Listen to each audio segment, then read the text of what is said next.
Hi friends, అందరికీ నమస్కారం. ఎలా ఉన్నారు? బాగున్నారా అండి? మేమైతే బాగున్నాము. ఈరోజు వచ్చేసి మరొక వీడియో మీతో షేర్ చేసుకోబోతున్నానండి. ఈ వీడియో అయితే కంప్లీట్గా నిన్ననే షూట్ చేశాను. ఇంకా నేను ఏం షూట్ చేశాను, ఇక్కడ వంట చేస్తున్నాను కదా, ఏం వంట చేస్తున్నాను అనేది మీకు క్లియర్గా చూపిస్తాను అండి. వీడియోలోకి అయితే వెళ్ళిపోదాము.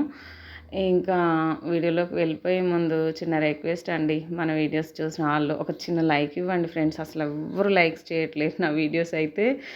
ఇంకా సబ్స్క్రైబ్ చేసుకోండి ఫ్రెండ్స్, మన ఛానల్ ఫస్ట్ టైం చూస్తే. ఓకే, ఇంకా ఇక్కడ చూసారా, నిన్న సండే కదా అండి. ఈ వీడియో నిన్న షూట్ చేశానని చెప్పాను కదా. నిన్న సండే కదా, ఇంకా నాన్ వెజ్ తీసుకొచ్చినాము.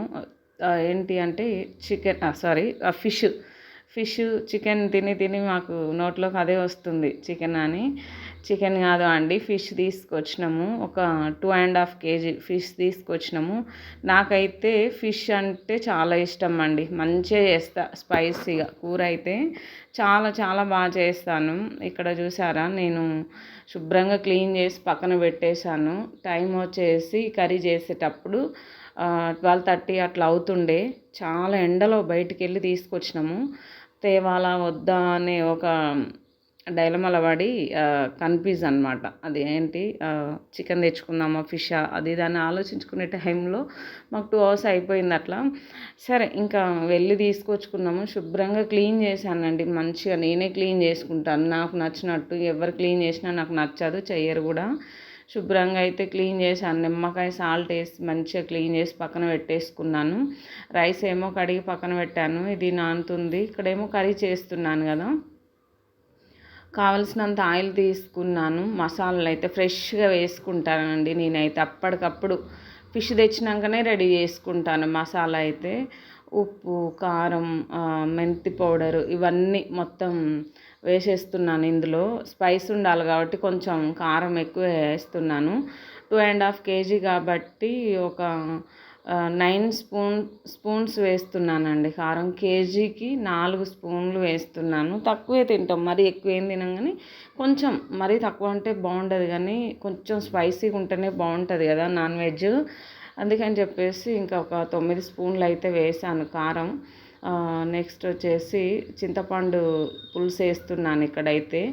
మెంతులు, జీలకర్ర, కొంచెం మనం వండుకునే రైస్ ఉంటుంది కదా అండి, ఉడకని రైసు, ఆ రైసు, ఇవి 3 కలిపి మంచిగా వేయించాను.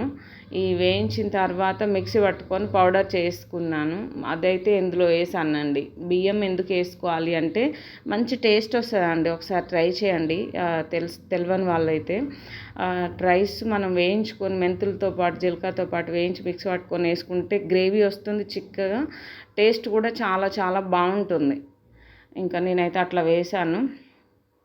తర్వాత ఫిష్ మసాలా వేసాను. ఫిష్ మసాలా మనకు రెడీమేడ్గా దొరుకుతుంది కదా అండి, అదైతే వేసాను. నెక్స్ట్ వచ్చేసి కొంచెం ఫ్రెష్ కరివేపాకు వేసాను. చాలా బాగుంటుందండి కరివేపాకు వేసుకుంటే, డిఫరెంట్ టేస్ట్ అనమాట, స్మెల్ కూడా చాలా బాగుంటుంది. ఇదంతా ప్రాసెస్ అనేది నేను సిమ్ ఫ్లేమ్లోనే చేస్తున్నాను, లేదంటే ఇక మసాలాలు అడిగంటిపోతుంది, కూర చేదొచ్చేస్తుంది కదా. నేను మెంతుల కంటే ఎక్కువ జీలకర్ర వేస్తానండి. జీలకర్ర వేసుకుంటే చాలా చాలా బాగుంటుంది. ఆ ఫ్లేవర్ అయితే మంచిగా అన్నిటినీ డామినేట్ చేసి మంచి టేస్ట్ అనేది మనకి ఇస్తుంది, చాలా బాగుంటుంది. నేనైతే జీలకర్ర ఎక్కువ వేస్తాను, చాలా చాలా టేస్టీగా ఉంటుందండి ఫిష్ కర్రీ.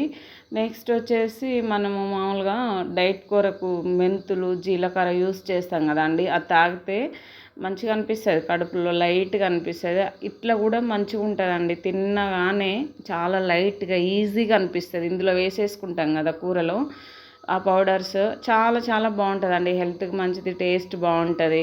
తిన్న తర్వాత కూడా చాలా అంటే చాలా ఈజీగా ఉంటుంది అన్నమాట. నాకైతే చాలా ఇష్టమైన కూర నాన్ వెజ్లో. ఇక్కడైతే ఇక ఫిష్ ముక్కలు వేసేస్తున్నానండి, మంచిగా 1-2 వేస్తున్నాను.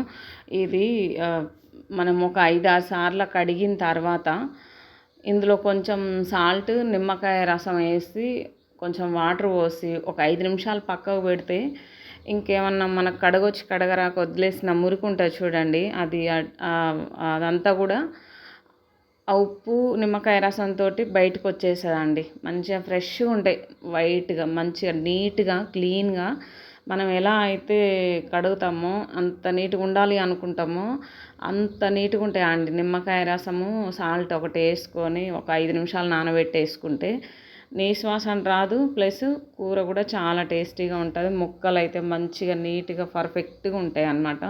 ఇంకా వాటర్ రాకుండా ఒక్కొక్కటి నేనైతే మొత్తం ఇట్లా గట్టిగా పిండి ఇక ముక్కలైతే కూరలోకి వేసేసాను. చాలా అంటే చాలా కేరింగ్ అనమాట. ఇది చూడండి ఎంత జాగ్రత్తగా కలిపితేనో ముక్క చెదరకుండా ఉంటుంది కదా. నేనైతే ఇప్పుడు ఒక్కసారి కలిపేస్తానండి. మళ్ళీ తర్వాత కూడా కలుపుదాం కానీ ఏమంటారు నిమ్మలంగా చూసి కలుపుకుంటే బాగుంటుంది అనేది నేను చెప్తున్నా. ముక్కలు ఇరిగిపోతాయి కదా అండి. లేకుంటే ఇక్కడ చూసారా నేనైతే రైస్ కూడా పెట్టేశాను. కూర అయ్యేసరికి రైస్ అయితే ఉడికిపోతుంది. ఇంకా ఒక 2-3 మినిట్స్ అయితే కూర ఉడుకుతుందండి. మామూలుగా సిమ్ ఫ్లేమ్లోనే ఉడికించుకుంటే కూర అనేది మనకి ఏ ముక్కకు ఆ ముక్క ఉంటుంది, పర్ఫెక్ట్గా ఉడుకుతుంది, మాడిపోకుండా చాలా బాగుంటుంది. ఇంకా మనం హై ఫ్లేమ్లో పెట్టేస్తే మాడిపోతుంది కదా అండి. లో ఫ్లేమ్లోనే జస్ట్ దీనికి ఏంటంటే ప్రాసెస్ అనేది చాలా ఎక్కువ ఉంటుంది. వండడానికైతే 5 మినిట్స్ 10 మినిట్స్లో కూర అయిపోతుంది. కానీ మసాలాలు నెక్స్ట్ క్లీనింగ్ ఇది పెద్ద ప్రాసెస్. కానీ ఇంకా అంతే ఇక కూర చూడండి ఆల్మోస్ట్ ఉడికినట్టే. ఇంకొక 1 మినిట్ అట్లా ఉంచేస్తాను. మసాలాలన్నీ నేను ముక్కల పైన వేసుకోవద్దండి ఎప్పుడైనా సరే. నేను పులుసులోనే వేసేసి మంచిగా కలిపాను. లాస్ట్కి ముక్కలు వేసేసుకుంటే అయిపోతుంది. కొంతమంది తెలియక ఈ ముక్కల పైన మసాలాలు వేసి ఒకటే కలుపుతూ ఉంటారు. ఇంకేముంటుంది అలా ఏముండదు, ముళ్ళులు తప్ప కదా అండి. అవును కదా. నేనైతే తాలింపులోనే మొత్తం వేసేసాను మసాలాలు, ఉప్పు, కారము, కరివేపాకు అంతా వేసేసుకొని ఫైనల్గా అయితే నేను ఇంకా ముక్కలు వేసేసాను. కూర కూడా అయిపోయింది. ఒక 4 పీసెస్ మిడిల్ పీసెస్ ఉంటాయి కదా అండి, ఆ పీసెస్ అయితే నేను తీసి పక్కన పెట్టేశాను. నానుకి మసాలాలు కలిపి పక్కన పెట్టాను. ఫ్రై చేస్తాను. నానుకి హ్యాపీగా తినిపిస్తానండి. ఒక 1 అవర్ టైం తీసుకొని. చిన్నపిల్లలకు పెడితే బ్రెయిన్ మంచిగా షార్ప్ ఉంటుంది అనేది మనకు ఒకటి తెలుసు కదా. ఇంకా మనం తిన్నా కూడా చాలా మంచిది హెల్త్కి, బ్రెయిన్కి.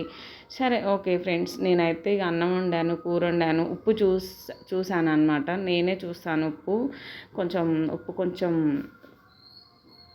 కొంచెం తగ్గింది కానీ బాగానే ఉంది. ఇక్కడ ఫ్రై చేశాను.